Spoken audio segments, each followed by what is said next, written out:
coming back to school with me. We could have done it all so easily. Hi, my name is Craig Thompson Wood. I'm the board game teacher. Thanks for coming to the classroom. I want to touch on today what I'd mentioned in my monthly update yesterday, where I said that I didn't feel I'd answered that one question particularly well. So if you were at my MnState discussion the other day, my presentation, and there was a question about where do you begin with gamification? How do you start? Where would be a good place to begin? Is there a good place to look into? And I said, well, just do some research. And I think that was a bad answer. I think what would have been a better answer for me to say was, I don't really have an answer for you in terms of where to go right now. But what I will do is I will prepare a better answer for you. And that's what I'm going to do right now. And that's what I'm going to do for the course of this month, actually, is to look into this more deeply and to start to provide some answers as to, if you are a teacher beginning in education, not beginning in education, but beginning in gamification, where do you start? How do you begin this whole thing? So let me just remind you, let's just start off with the basics here. Let's just talk about the definition of gamification. Gamification has been defined in several different ways. The first says the gamification is using game techniques to make activities more engaging and fun. And another author says it's using game-based mechanics, aesthetics, and game thinking to engage people, motivate action, promote learning, and solve problems. So you see how it's all about the game mechanics. And when we're looking at this, where it all started from was where people were realizing that taking some of these elements from digital video games that people were playing, and they were, people can get addicted to those. I know I've been addicted to video games. And taking makes it so addictive, what makes it that people want to keep playing, and let's see what we can take in that and apply it to an educational setting. And this is where gamification came in. Now, gamification is not just in education. Gamification is in all aspects of our lives. I mean, if you think about it, every time you go to McDonald's and you have those coffee things, and every 7 things you get a free coffee, well, that's gamification, because you're earning points every time, and when you reach a certain level, then you get a free coffee.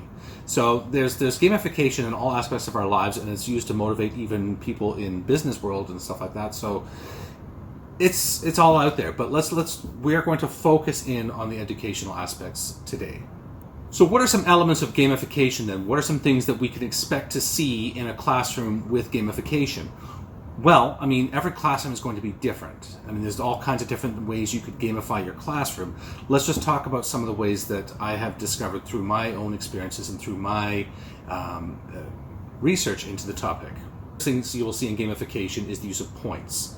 Now, whether this is an ongoing thing that starts maybe at the beginning of the year and works its way through the course of the year, or maybe it's in a segment, like a game. You're playing a game on a particular day, and the game scores who wins by points. So both of those can be ways that it's being done. And while today I'm going to be focusing on keeping it more simple, so I'm going to focus on the segmented game, where you're doing a game once in a while, perhaps once a week. And then later this month I will get into talking about how to do a more advanced form of gamification, where you're doing something that would be an ongoing, maybe everyday thing that you're doing with the students that occurs throughout the course of the whole year. So in gamification, you may see that there's some kind of overarching storyline. There's some sort of theme or something in place which engages the students more than just the idea of I have points, and what do the points mean? What do those do for you? I mean, is it just points to say that you are the best? Or is there something in there that the experience points give you to new levels, give you new badges, give you new achievements, give you new privileges, or whatever within? So there's ways that these things can be tied to a theme, which can then help hook the students in more to your gamification experience. So the whole purpose of the gamification is you want to be pulling people into it. You want to be motivating them. You want to be moving. A lot of the gamification is going to be an extrinsic reward, where they are getting the experience points, where they're getting the badges and those things, and that's going to be motivating them initially. But then what we're hoping to do as well is to move them from that extrinsic motivation into an intrinsic motivation, where they're doing things because of curiosity, doing things because they are interested, because they're just motivated. They just want to do more. They want to do better. They're excited about it, and that just makes them want to do more, even without the reward. They now love the learning for the sake of learning, and that is the ultimate goal here. So through gamification, the teacher can help work with the students to look at educational goals, maybe to reach a certain level, to reach a certain badge, to achieve a certain objective within the game itself, and thereby they are going to also achieve their own teaching goals to get students to certain levels, to get them to certain places, and doing this through the motivation of the gamification experience. All right, so that's gamification. So where do you begin then? How do you start this? I know for many people, when they start thinking about gamification, it's just they do a lot of research, and it can be very overwhelming at first. The thing I suggest to do, and what we're going to do today, is we're going to just take it very simply. We're going to talk about the overarching goals of what you want to do with gamification, and then I'm going to talk about a specific example of some gamification that I'm doing currently with my students, and how that works, and how you can implement it into your classroom as well, and I will give you all the links you need in this comment section below. So whenever you're doing gamification, the first thing that you need to be doing is to be assessing your students and identifying where are the areas of greatest need. I mean, you want to make sure that you're going to be putting your time and effort into where it needs to be, of course. So identifying your area of need, and then that's going to be where you're going to start to focus your efforts in your gamification. And when you're doing gamification, I mean, it may be applicable to be discussing with the students what they might like to do. I mean, if given a choice between, say, if you want to do like a game show, you can poll your students. You can ask them, would they rather do Kahoot, or would you rather do a Jeopardy style game? And based on that, then you can find out where the students are at and what they feel more comfortable with and what they're more excited by, and that will then gain more information for you for your gamification. But it also gives the students that sense of ownership, to know that they are co-creating this experience and that they feel a sense of ownership to it, and that will be a big motivator for them as well. So giving them that opportunity will be a great thing. So when you're ready to start doing this, and what we're going to be doing today, spoiler alert, is the game show. So talk to them about it. Which one would they rather do? Kahoot? Jeopardy? Let them decide. So the third thing then is to think about what is it that you want to achieve through the gamification. For example, when we're doing the game show, my overarching thing for that is to encourage the students to be ready for it by doing the lessons that I've given them through the course of the week. Especially with this distance learning model, it's hard to motivate them to do the work that they need to do at home. To look at the planned lessons, to take part of the activities and things, just because they need to tell them that they need to do it because they need to do it. A lot of them don't want to do it. They want to do things which are fun. A lot of them are playing their video games, they're doing their Lego, they're watching TV, they're doing a myriad of other things besides doing the work that I've given them. Well, now by introducing a Jeopardy style or Kahoot style board game at the end of the week, they want to play that because it's fun, but they also want to do well at that.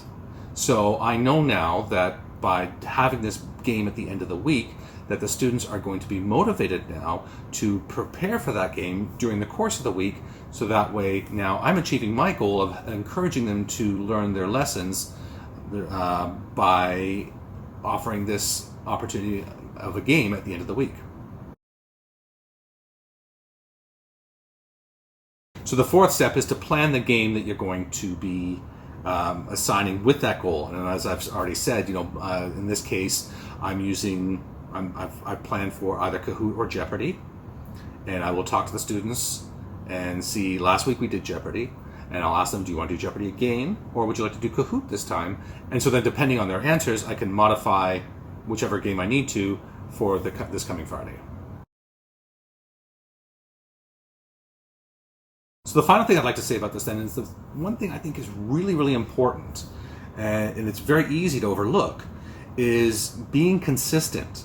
I find too often teachers who want to gamify some of these things, they will do it once in a very long while. And it's just, I think that, if you can do this thing, particularly now with this distance learning model, where, as I'm saying, the challenges are greater for students to get the work done and to motivate them to get the work that they actually need to do done, then doing this thing on a consistent basis can be a great thing. So that's definitely something to consider then, is that consistency whether you're doing it once a week or whether you're going to start introduced to something which is perhaps on a daily basis. But if we're just starting, we're just beginning, let's just focus on the once a week for now. So let's just look at this again on how I'm gamifying my classroom for my lessons. So I know I'm putting a lot of time and effort into my science lessons. We're currently doing the human body in my grade 5 class. And in speaking with my students and discussing with them through the course of the week, I was realizing, you guys are not getting your work done. I asked, have you done these activities? Have you done these things? And the answer was often no. So I thought, okay, what can I do about this? So I put a message up on the Google Classroom to say that at the end of the week, we're actually going to play a game. And so the students started to get interested, and I said we're going to do it based on our lessons. The unit we'd done that week was the digestive system, and I said, okay, so based on what we've done in the digestive system, what would you like to do? And so we said a lot of time we would play Jeopardy in the classroom, and so they said they'd like to do Jeopardy. Fine.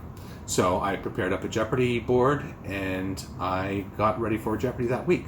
So at that point then, I have identified my goal of wanting the students to learn the material that I've been preparing. Secondly, I have spoken to the students and discussed the plan of what they would like to do. Third, I have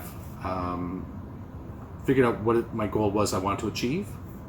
I have planned the games, and now, as we go into our new week, I'm going to keep that consistency. So if you follow those steps then, think about one area of your classroom that you would like to gamify, and just start with one. You can always build upon that. Once you're comfortable with the one and you're ready, move on to the next. But let's start with one. What area do you want to gamify?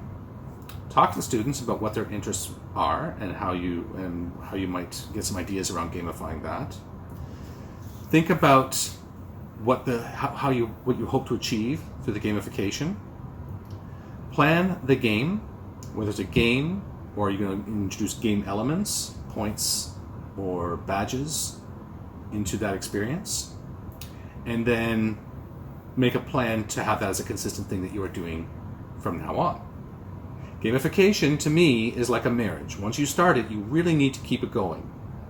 And it's a commitment to making it work. And like a marriage, it is work, but it really pays off in the end. There is so much research out there to tell about how great gamification is for all the benefits that it provides. And so if you take these steps to doing this, you will see your efforts paying off. So like I said, that is just the very beginnings of gamification. That is just taking a very simple example where I'm talking about like with my science class and I'm gamifying it through that. Next time, I will start talking about maybe some bigger ideas in gamification, opening up a bit more to things which can be in a broader spectrum.